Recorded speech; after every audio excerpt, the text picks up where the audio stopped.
Hi, it's Meredith. I am here with our weekend reading for Friday, May 7th through Sunday, May 9th. We are sticking with the 78 Tarot collection of decks.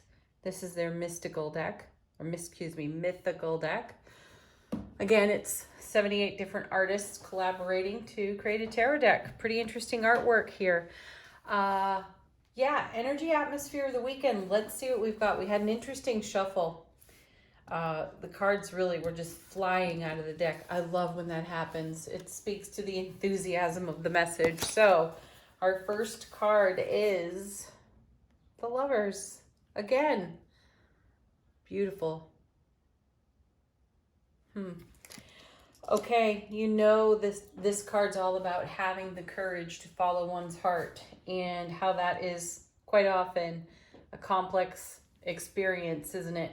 And in traditional tarot, Archangel Raphael rules this card, and there is typically a message of a sacrifice to be made. And we've talked about that recently, and how sometimes the sacrifice being made is us saying no to something we'd really like to say yes to. And that no is kind of a not now. And we've seen the no card come out of the Angel Answers deck recently too. So that message is still kind of floating around. And really what that's saying is, or intuitively saying to me right now, and I can't even believe I'm going to say it, be patient. Allow divine order to sort everything. And I feel the message of allowing love to love you and allowing love to do the heavy lifting. That's coming from my guides. Sometimes we get the message with, the high priestess. She'll show up in a reading and she sits before a veil. She brings messages from beyond the veil. She's the inner oracle. She represents our inner oracle. And often I feel when I see her, her message is all about how there's a lot going on behind the scenes that we don't necessarily have evidence for. We have no proof of. And these are moments when it's really easy to lose our faith, to have doubt, for concern to crop up. And an old ego story out of subconscious programming tells us we have yet another case of the other shoe is about to drop itis. Oh, it's going really good right now. Does that mean the other shoe is going to drop? That kind of stuff. And I feel that the Lovers card is here in encouragement for us, to remind us to keep the faith. And sometimes when it doesn't appear that we have any evidence at all, so much is going on behind the scenes, behind the veil. Divine order is sorting everything to our highest and greatest benefit. And that could feel like a sacrifice to us to take it on faith. Yeah. So consider that through this weekend. And then we have, look at this. Oh, the King of Swords wielding some lightning there. What a gorgeous card. Look at him. He's intense. But sitting right there, holding the Ace of Swords next to the Lovers, and this lightning bolt just coming out of the heavens. This is inspired consideration. I feel us considering something we haven't considered before, and that brings us an epiphany from beyond the veil, right? This is what divine order is going to show us. Now, the King of Swords is about decisions, and he's sitting right next to the choice card, the Lovers, right? We have a choice, a decision to make. We're following our heart, even when that's a challenge, even when we have to take it on faith with zero evidence that what's going on behind the scenes, behind the veil, is to our highest and greatest benefit. And so I feel his presence here is very stabilizing. Trust the magic, trust the miracle of divine order, of the multiverse, to desire to deliver exactly what you hold in heart space. You all know how to manifest. We've talked about it for how long now? And we're in one of those take it on faith experiences. And I can relate to this actually. Right now I'm thinking about it as I pay attention to these two cards and apply it to myself personally. there are a couple of things going on in my world that I absolutely have to take on faith. And I'm encouraged by the angel answer cards we've seen. We've seen trust a lot. We've seen big happy changes. So I can lean into trust here. And I feel that these cards, trusting myself and my journey, I feel these cards are encouraging that for us. Next we have, look at that. Wow. Queen of Swords. As represented by the goddess Kali. Woo! Wow, that's a powerful card, folks. And, you know, you have divine counterparts here. You have the King and the Queen of Swords showing up in the reading, and she's right there in the middle. And, wow, how perfect a card out of this deck to represent the Queen of Swords, because she's a brilliant strategist, for one. She is the divine counterpart to the King. So we have divine feminine, we have divine masculine with the Lovers card here. So this is about harmony, balance within the self, but it's also about cutting out any kind of foolishness and nonsense that we stir up for ourselves. Now, in traditional tarot, one of the main messages of the Queen of Swords is that she does not suffer any kind of foolishness, most especially her own. She notices that kind of thing right away and she puts an end to it. Does she look like she messes around with that stuff? She doesn't. So how powerful in alignment, my gosh, there isn't really a whole lot that I can say that this artwork doesn't say better, just sitting here on the table as is, right? You look at the King, you look at the Queen, and you can see the powerful energy being invested in our heart of hearts, the Lovers, our choices, our decision to not settle for anything less than the highest of the high within our own heart space. Ooh, that's beautiful. So yeah, look out. This is you as the goddess Kali, dropping a sword on any kind of nonsense you might stir up in the face of, let's say, a lack of evidence that we're talking about. There's a lot going on behind the scenes. There's inspired consideration here. There are epiphanies incoming, and they will show up when we least expect them, and we will be able to take action on them. Until that happens, though, we have to maintain our faith. We cannot wander into foolishness and nonsense of old ego stories and have that kind of experience knock us off our path.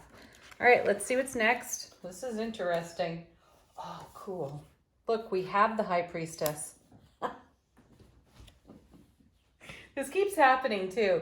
It happened with the Nine of Cups this week, and it's happening today. I mentioned the card. There it is.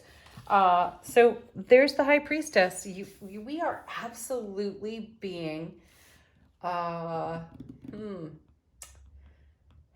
pushed into a place of faith. We have to trust our inner wisdom in the face of whatever rises up that is nonsensical, that is the absence of faith at times too.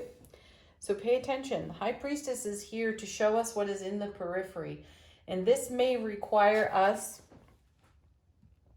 to be a little bit quiet so we can get beyond the clamor, beyond the din of old ego stories, the temptation to not believe in what we're holding in heart space. And then we have, look at this. You want to hang on to the truth of your dreams and your goals, because there's the Seven of Pentacles. And you know that is abundance on the vine. Now, it may not be, what's on the vine may not be mature, it may not be ripe or ready to pick, but it's there. It is a promise. And I feel that it is our intuition that is the promise. Our intuition is having us lean into our faith and our trust in ourselves, that what we hold in heart space, Lovers, really is worthy, valid, no matter what we're facing in this moment. And then our last card is so neat. The Page of Pentacles. I love that that's come with the Seven of Pentacles, because the Seven is so often traditionally depicted as a frustrated, waiting type of energy. And the Page of Pentacles message is all about there's a season for everything. So we are coming into a season of what the Lover's card represents for us. We're being asked to be decisive, like the King and the Queen of Swords, and to put an end to any unrest that would be coming up out of old ego stories, that mind chatter that just picks over our bones. We have the Queen of Swords as Kali here. She's not going to stand for it. And instead of picking over our own bones of old stories here, we're going to get into High Priestess mode. And we're going to look at the vine, the fruiting vine, and we're going to trust that. You know, we saw the Queen of Pentacles this week. We've spoken of the King of Pentacles this week. And these are two individuals who are celebrating what is now and keeping an eye on the oncoming. And that's what the Seven and the Page are having us lean into as well. There may be dull moments, temporary, swiftly passing through dull moments. And those moments are the very moments where we can get carried away with, you know, the business of the ego. But we're not having it. We're recognizing it for what it is. And we're turning back to our inner oracle, High Priestess. We're looking to our fruiting vine. We're celebrating what is now. And goodness knows we've had a whole lot of really great now with the 10 of Cups, Ace of Cups, 2 of Cups, 9 of Cups. I mean, it just keeps coming. So that's all still here. And everything has its own season. So trust that. Okay, angel answers. This is your opportunity to ask a question of the cards, these cards, to receive confirmation of something related here or not. Or perhaps just receive a fresh message. Our first card is perfect. No need to worry. Kali's got it handled. Oh, God. My guides are saying, you're just going to shut that stuff down. Any type of ego murmuring is going to get loved, validated, and then just shut down. Because there's a greater truth. A much more illuminated truth. And that's what we're focused on.